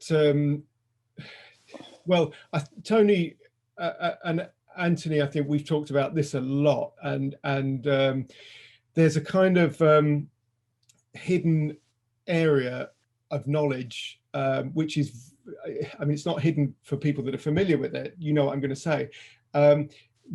We made a program last year, which Anthony took part in, called What Makes a Murderer, which was looking at the pathways. What is it that takes somebody from birth to that room in which they commit that ultimate crime? What's the path? What are the commonalities? And for that program, we spoke to a lot of forensic psychologists who deal with, and psychiatrists who deal with people who have committed violent crime on a daily basis. And they have all spoken to thousands of people who have committed violent crimes. And we asked them this question: of the people that you've spoken to who have committed violent crime, how many of them have experienced severe trauma in childhood? And every single one of them said at least virtually all of them. Some of them said all of them, but nobody said anything less than virtually all of them. Now, people often say, well, I experienced trauma in my childhood and I didn't become a criminal. That may be true, but if you turn that on its head and you say everybody who is a violent criminal has experienced some form of severe trauma in their childhood, whether that's attachment issues or being around domestic violence, abandonment, you know, whatever it may be, you have to say there's something here that we need to investigate. You know, work backwards from all those people who have ended up in prison and for those sort of crimes, and it just can't be ignored. Brilliant, thanks. Go on, Marisa. I think we just, as people like ourselves, I feel that we should be more listened to in policy making, and that we're not listened to. So it's just going to carry on as a vicious circle, because there's never going to be an end to it. And all they're doing is building more prisons.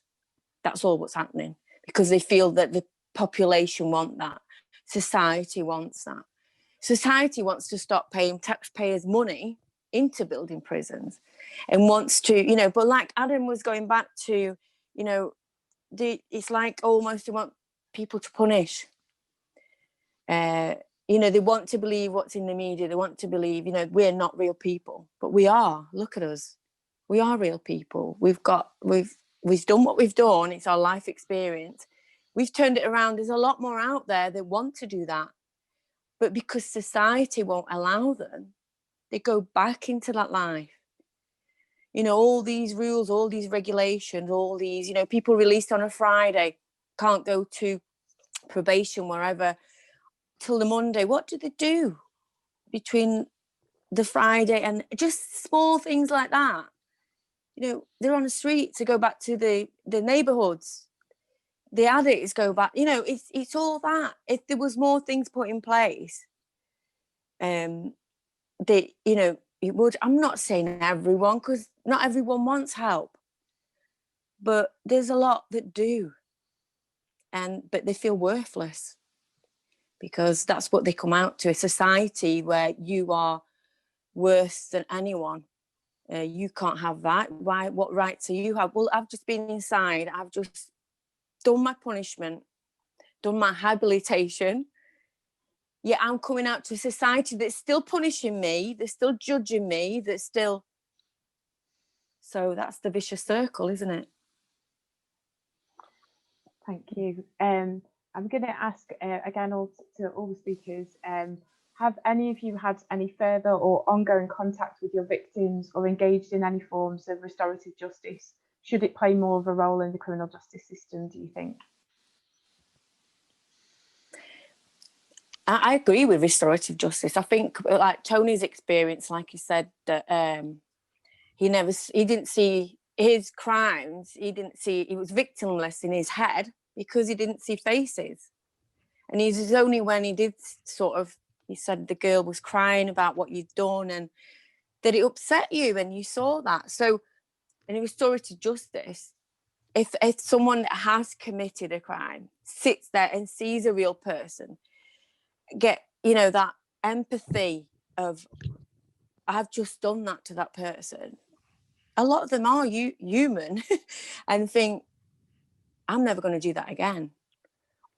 Or if you say, well, let's go out and do it again, but it's very rare.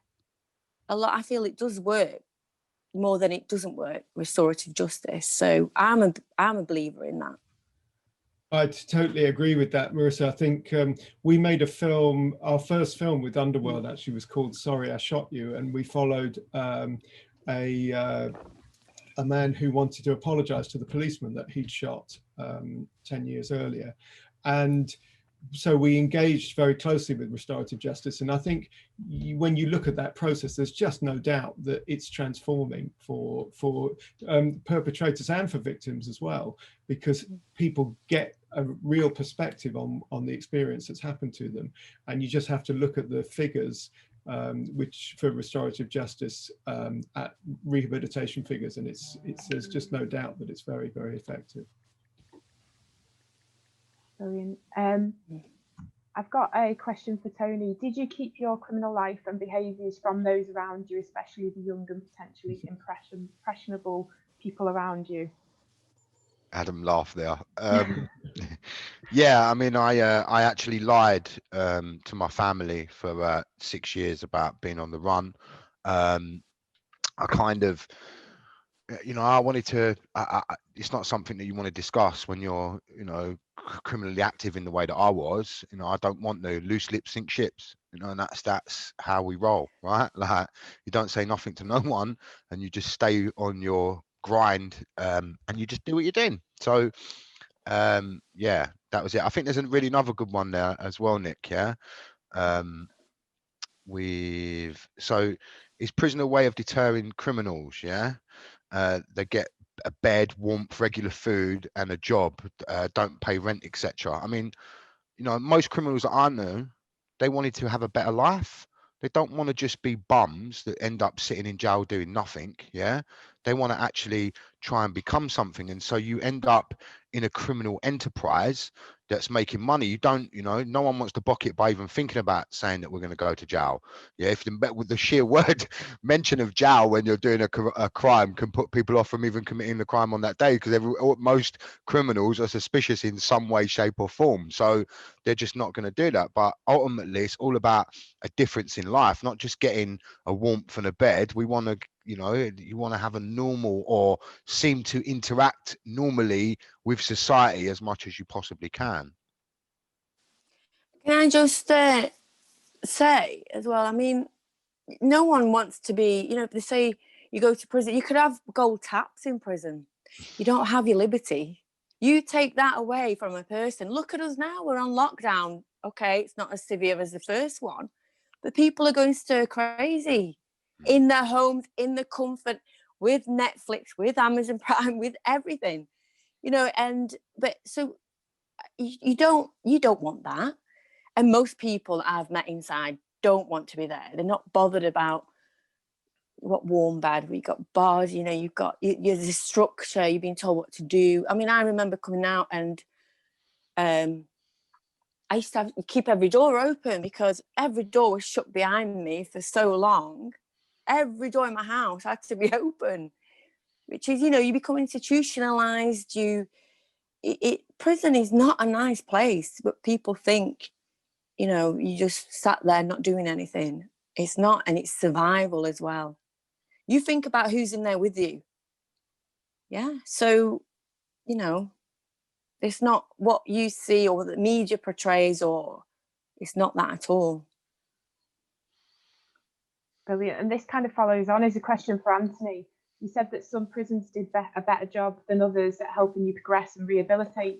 What was one of the things that was most valuable in the good prisons for you? I would say the way you've been treated, the way you've been spoken to, the regime of the prison, the whole makeup, the whole DNA of the prison, affects the way prisoners behave. So if there's more lockdown, there's no education, if there's no activities, everyone's going to be more frustrated. So in different prisons, there's different activities. So some prisons you'd be open up more than other prisons. In some prisons they're short of staff, so there's no education. So it all depends on what prison you go to. But a good thing for me, what really helped me was that before my first say 10 or 14 years, it was like us and them. I didn't see prison staff as humans. I thought they were just all animals. Until one officer took time out and started to speak to me. And to tell the truth, that same officer now, he works for AGP. That's my personal officer. He's in H&P Park. Well, that's when I was in the Isle of Wight. And he works with me because he's for the same course. He wants to deter young people from coming to crime. He wants to tell them the real griminess of prison. He wants to tell them how grown men cry behind their prison door, but they don't come out and tell no one that. See, everyone thinks everyone's happy in jail and they get 3 meals a day. Is that grown men cry in their cell? They cry. Gangsters, so-called gangsters, he's tough, but they're not telling you that they cried in their cell. They're not telling you that when they come off the phone to their missus and their missus says, I'm leaving you, they want to string themselves up. That's a fact. Prison's hard. If it's not physically hard, it's going to be mentally hard. Yeah, definitely. That leads kind of nicely onto a question to Marisa. Can you tell us a little bit about, or which was harder, being in prison in the UK or in Italy? The UK, well, I was held under a category A in HMP Durham. H-wing, it was called at the time, Hell wing. So, but there was more of a structure. I was with lifers and people long term, and you had education, the sweatshop used to call it, the workshop, going into PE. There was more of a structure there. In Italy, even though in the UK you were out 1 hour a day, weather permitting. In Italy, you were out 4 hours a day, 2 hours in the morning, 2 hours in the afternoon, but there was no structure, there was no gym, there was no education, there was no, you know, there was no workshop. I was held in high security there, and you just climbed the walls. You know, but you know, on your shopping list, you could get wine, and you had a burner that you could do your cooking, a camping burner, which is like one extreme to the other. And I guess that's the culture over there. It's all about food, so they allowed you that. Yeah, over here it's just it was so different. You know, there was good and bad in both, I guess. Yeah. That's brilliant. Thank you very much. I've got a question for you all, really.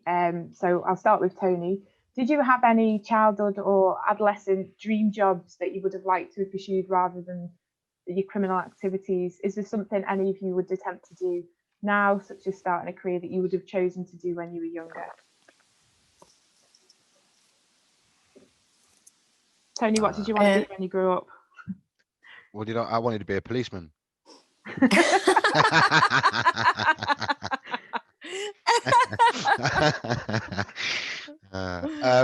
I think most kids, when they're small boys, want to be a policeman, don't they? That's what most boys wanted to do. You know, mine was, yeah, the badge and the gun and all that, or a secret agent, which, you know, kind of goes along with my crime, I suppose. What about you, Marisa? I always wanted to be a midwife. Just, you know, bringing babies into the world. I guess that's my maternal instinct, and it's a bit crazy to think it's one extreme to the other, I guess, where it, you know, all ended up and what happened to me. But I guess I couldn't choose where I was born. You know, I was born into something. I did have a choice, I'm not saying, but it's that self-fulfilling prophecy, isn't it? What they say of, you know, what happens. So, yeah, mine was a midwife. What about you, Anthony? What did you want to be when you grew up? Well, I've always wanted to be something bad, so it's not really good, to tell the truth. Okay. You know, yeah, I wanted to be like the guy, the mink coat and the rings, man. That's all I wanted to be. I want to have a BMW, a mink coat and rings. That's what I saw. You know, as I said, I'm gonna be honest, my family were hard working, but no one really had a career where I could say, yeah, I want to be that. You know, they're working, they were well, but you know, from a very young age, I was influenced by the stuff I saw going shopping with my mother in the market. And when I was going shopping in Brixton Market, I saw mink coats and big cars, and I wanted to be like these guys. So it's a bad thing that I wanted to be a criminal. That's the truth.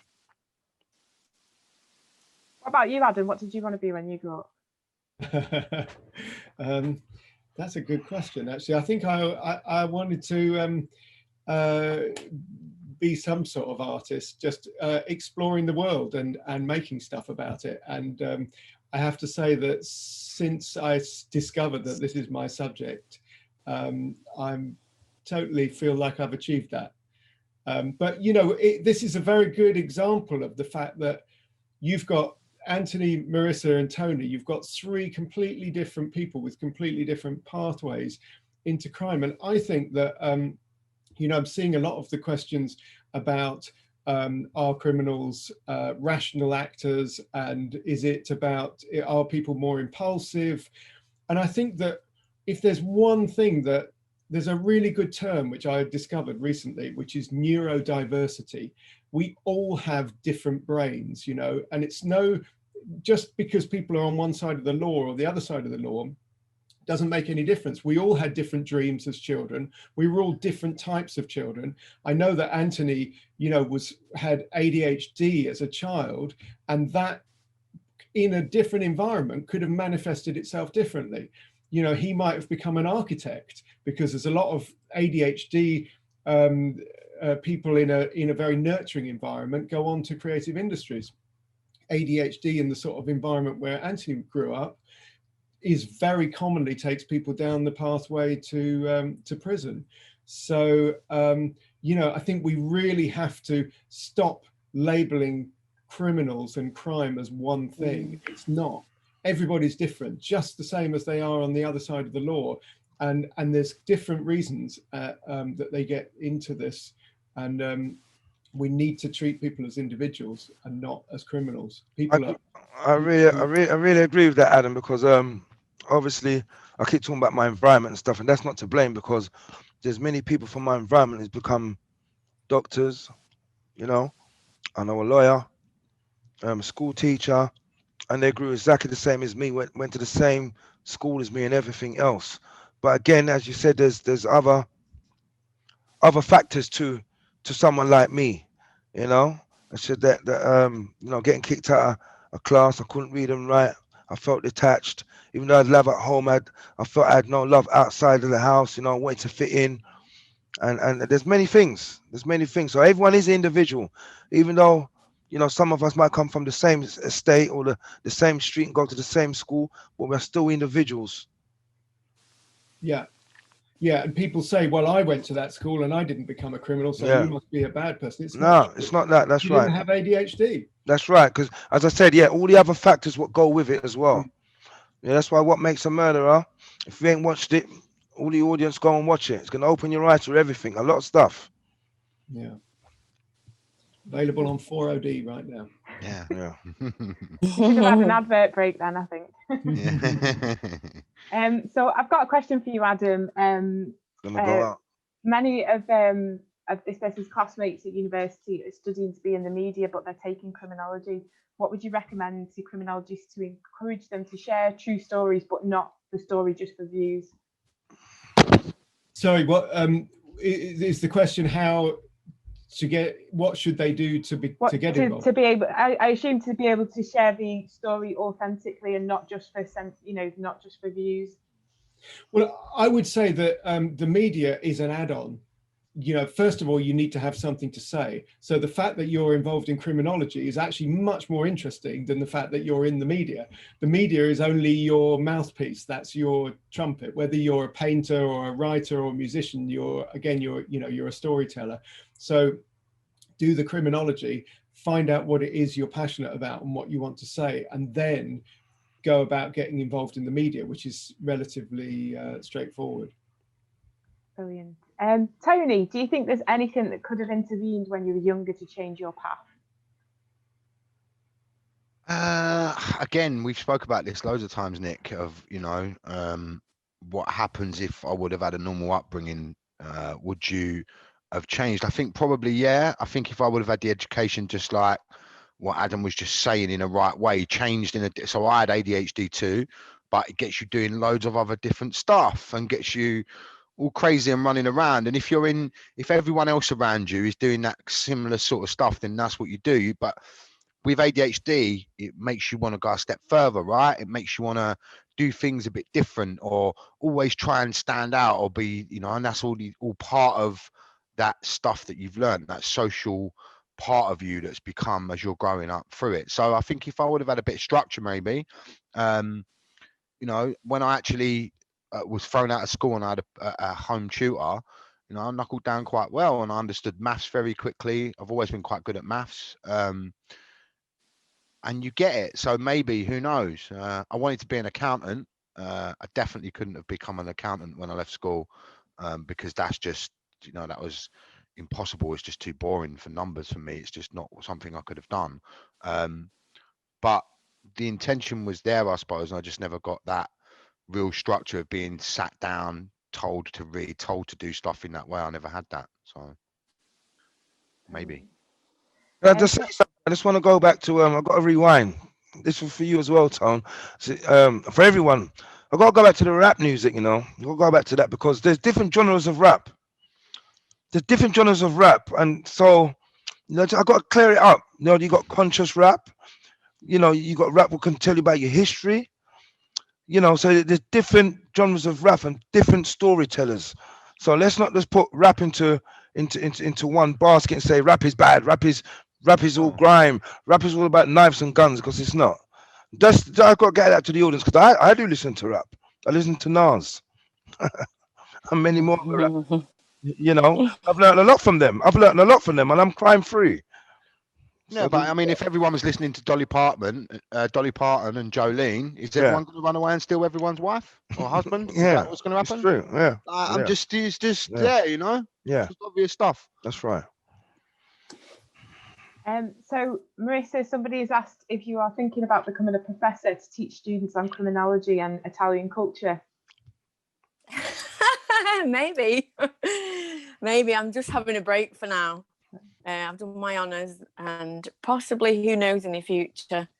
But I would like to, as I say, share my knowledge, and you know, it's all about having lived it, and so it wouldn't be just academic, would it? I guess there'll be a bit of both.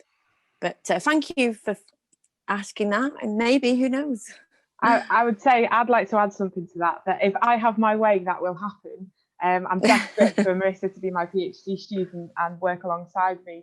We already do a lot of academic research together, and she's part of like the kind of convict criminology group as well, which has up until very recently kind of excluded women's voices. So so she's one of the key people alongside a couple of us who are doing a lot of work in that area to kind of bring lived experience, because actually knocking around academia and criminology, there's quite a few academics with lived experience, but there is very, very few academics with lived experience who are women. It's a real kind of obstructive way to, you know, having a criminal record is not really a good thing as a woman to get you into academia. It can be a little bit easier if you're a man, and it's something that I would really, really love Marisa to do, and have a long career working alongside me, preferably. So yeah. Let's see. I'll twist your arm one day. We'll do it one day. Nah. Yeah. So I'm going to throw this out to everyone. From your experiences of other people in prison, so think about specifically your prison experience. Can everyone change? It's down to the individual. It's down to the individual. Again, everyone's different. Do you really want to change? Have you got the power within you to change? Do you believe that you can change? It's down to you. That's what I believe. I think it's also society. Society needs to have a different perception of that person, because as Adam said about labeling, if you are labeled as that, you can't come out of that. You can't, you know, it's a lot to do with, of course, it's yourself first and foremost, but it's also who's going to allow you to do that. Society needs to allow you to do that, don't they? There are also people with who are unable to change. I mean, I think if you look at fetal alcohol syndrome, for example, you know, babies who are born with brain damage from their mother having drunk a large amount of alcohol during pregnancy, the statistics are incredible for how many children with fetal alcohol syndrome end up in prison. It's something around 50%. It might even be slightly above 50%. So that's a behavioral, that's a biological behavioral problem that they don't have control over. They can't change. But what we could do around people like that is we could change the environment around them. Quite how much, I don't know. And I think that we're learning a lot about these things at the moment. Well, I think we was talking about this today with Anthony as well, yeah? So I was saying to him, yeah, don't you remember his testosterone levels? Because we was talking about how your hair, like it's your mum's dad or whatever, or your mum's granddad is where you get your hair stuff. And he was going, well, my granddad had loads, had coolie hair, which is like kind of like softer ringlets, right? So Anthony, I said, well, maybe that's because your testosterone levels were right off the chart. If you remember when we got his levels back, they were absolutely huge, weren't they? And miles off the chart. So, you know, that, how does he compensate for that? How can he change that testosterone? We all know with testosterone, it ups your level of aggression. You know, that's like naturally within him. That's a survival thing, isn't it? Isn't that part of nature? But that can be useful, can't it? You know, if you're a soldier, yeah, that's great. Yeah. That's right. Yeah. Tuned into the right way. Yeah, tune into the right way. Mm. Yeah. You know, yeah, that's right. But there are people, you know, Jeffrey Dahmer, I don't know. I mean, are there people who are so damaged that they can't change? I think there probably are. I think there are people that are just unable to change. But that's a very small minority of people. And this is the problem, you know, partly it's a media problem that we throw everybody into the same bucket. You know, and they're just very, very different. That is a tiny minority of people. Yeah, absolutely. I've got a question for Tony and Marisa. What can aspiring solicitors and barristers, for example, do to make things better within the criminal justice system, do you think? Listen to your client. Depending if we're on the defence side, you know. The reality is, though, it's a business, isn't it? Yeah. It's, you know, I think they enter it. I'm not labelling anyone here, but with the good intentions, and then they see so many things going wrong and how the criminal justice system works anyway, that they get a little bit maybe disheartened with it. So you're either really passionate and really strong-willed to, but that's another area where I'm not sure I'd like to be involved in, even though through my life experience, because there'll be, you know, good and bad in there, like there is everywhere, I guess. Yeah. Tony, I'm not sure what you think, or. I mean, it's a really tough one, isn't it? Because, you know, that part of society comes from a totally different class of society that I come from, where most of the crime happens. So we was doing something with the police a couple of weeks ago, and I was just shocked to find out that, you know, shoplifting and dwelling burglary, so your house getting burgled, is predominantly a crime that exists to heroin users, addicts of heroin. Most of those are in the working class world, you know, because the reason that they go and steal stuff is because of that. So I think I actually said that you don't hear many armed robbers with a middle class accent, do you? You know, so is this one part of society deeming the other constantly? That's the way it looks if you're standing there from my point of view. Like, you know, it's people that have an education that are going to constantly judge me. When's someone like me going to judge me or understand me? I think it's important to remember as well that one of my colleagues here at Lancaster, and I know that Tony might be able to back some of this up, but you know, solicitors and barristers and that have and are engaged in criminal activity, particularly around fraud and financial crime. Obviously not all of them, but you know, when we think about you know, what makes a criminal, we kind of, I guess, are excluding a load of people that are criminal, but perhaps maybe don't get caught, or if they do, we don't really talk about those types of people. So there's Katie Benson, who's at Lancaster. Her research looks at you know, the role of solicitors and the legal profession in facilitating money laundering and things like that. So I don't know if you've got any experience of that, Tony. Yeah, I mean, I'm just looking at some of the comments. I mean, it's really good, the stuff that's coming in, because it's a real good understanding. I mean, Adam, I think you should answer the John Venables question. Yeah. Because I mean, we obviously know about that, so I think you should definitely answer that, please. It's a really interesting one, and it's such a great sort of case study for everyone to think about. We were so John Venables and Robert Thompson. We actually have someone in our network who was the manager of the secure unit that Robert Thompson was locked up in after the Jamie Bulger murder. And we've talked to her a lot about exactly this question. So Robert Thompson, his mother was a prostitute. His father was very violent.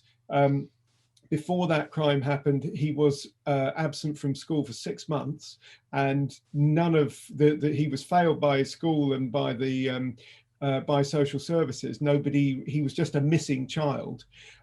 John Venables is a bit less clear what was going on with his family. but there was something in there. He had, I think I'm right in saying this, he had 2 younger sisters with learning difficulties, and there was something, there's definitely, you know, it wasn't for either of them a normal functional childhood. So I'm not excusing what they did, you know, that was a terrible, tragic crime.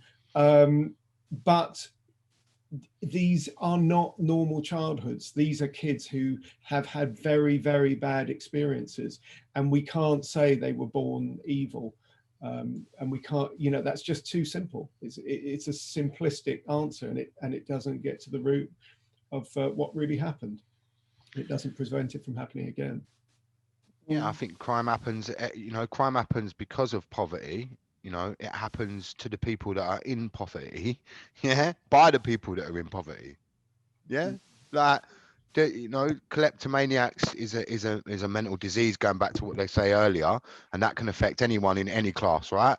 But it's not the same thing. It's just like, I've had professors in the past say, oh, we do the same stuff as what you do at We Fight Fraud, because they go in and nick a pack of biscuits out of the shop.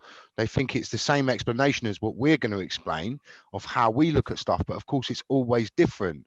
And it's always going to be that part of society looking down on the poor people, judging us all the time. And that's why it's the class system that needs to be sorted out, really. And then maybe we can start to get a really good social understanding of what each other are and what each other are about.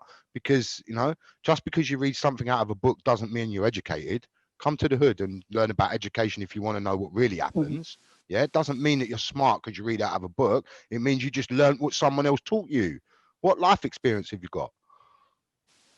There is a very, there's a very convenient lie, I think, that the media often tells us, which is that people are poor because they're that kind of people, and people commit crime because they're that kind of people. And the reason that they're at that end of society is because they've sunk there because they're that kind of people. And that just is not the case. You know, and it also ignores all those factors of stress, of the poverty, the stress of poverty. You know, we know that stress affects children's ability to learn. Being around a violent incident can be the equivalent of losing a year's schooling in terms of the effect that it has on a child's brain.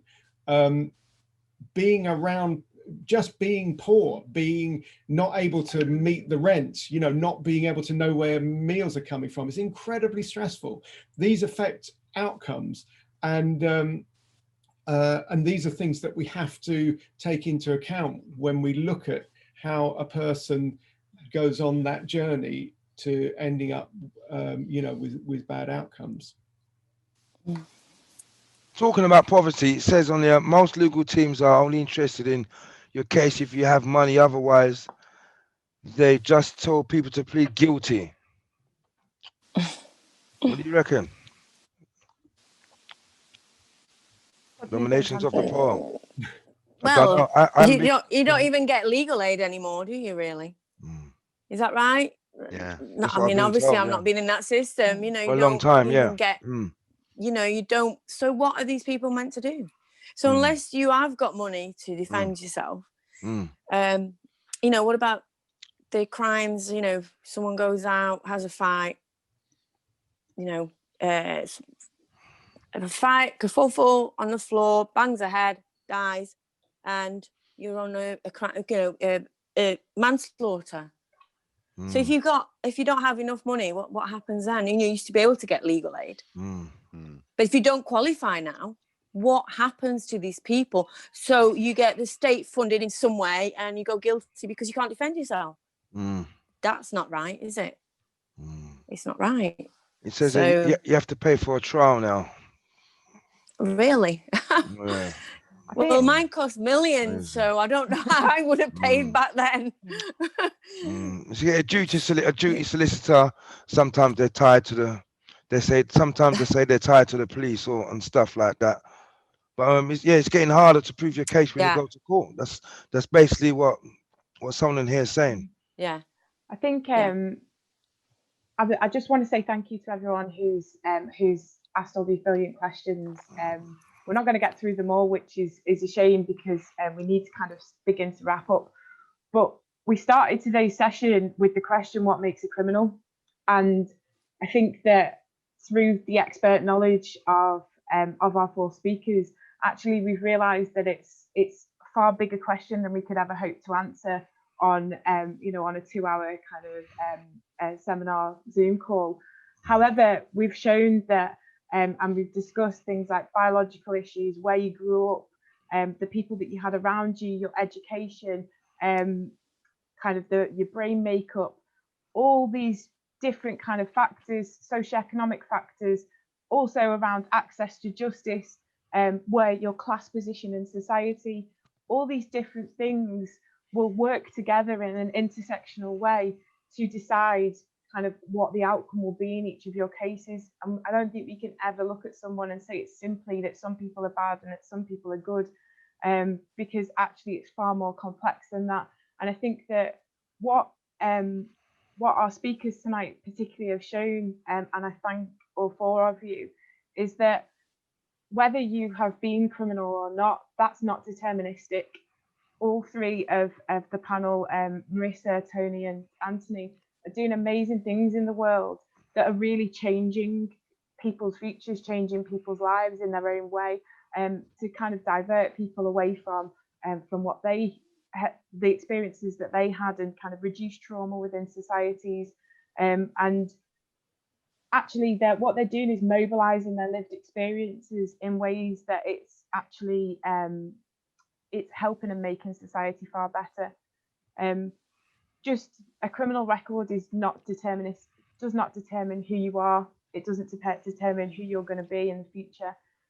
But your life experience can sure inform what you're going to do in society after that. So I'd like to say thank you very much to Adam Boome, to Marisa Merico, to Anthony Powell and to Tony Sales. I really can't thank you enough. It's been a pleasure working with you. And to everyone who's joined us, thank you very much and good night. Thank you, Nicola. Thank you. Thank you all. everyone. Everyone be safe. Be safe.